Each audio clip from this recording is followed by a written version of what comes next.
Well, we're going to move on now to Group D. Big loss for Germany. Michael Ballack will miss the World Cup. I know he's not your... I'm going to have to take you into... I don't think he is that big a loss because he plays walking football now, Ballack. Okay. And I know, obviously, for them, he's like, it's Ballack this and it's Ballack that. I think he's on that way down. So I think the good news from Germany's point of view is they'll probably get somebody in there who's got legs in terms of get forward and back a little bit quicker than Ballack is, than Ballack would do.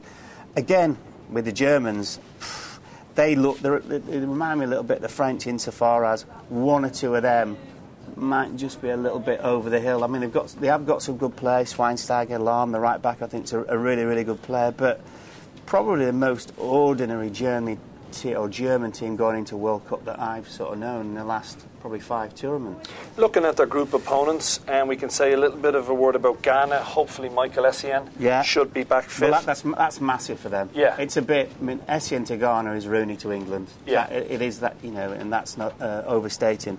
And Serbia, I have to say, I was very impressed with Serbia in their qualifying group. Well, where they finished ahead of France, didn't they? Yeah, they did. So they've obviously got a couple of very tasty players.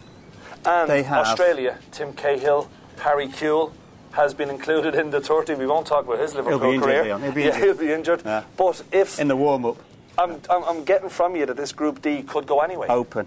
I think it's very, very open. I think it'll just depend how Serbia cope with their nerves. As you rightly say, finished above France, comfortable winners of their group. It'll just be on the day for them. Australia,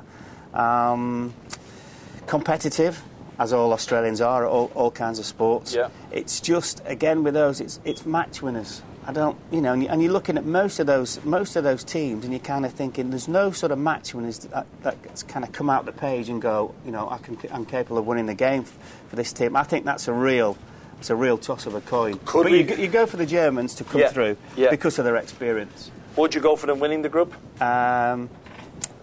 Yeah. I'm a bit reluctant to, but because I look at the other three and I kind of think, I'm just not sure on the day what you're going to get. And if you were to be forced to pick someone to come out of Group D with the Germans? I'd go for Serbia. Germany and Serbia, two European teams going through.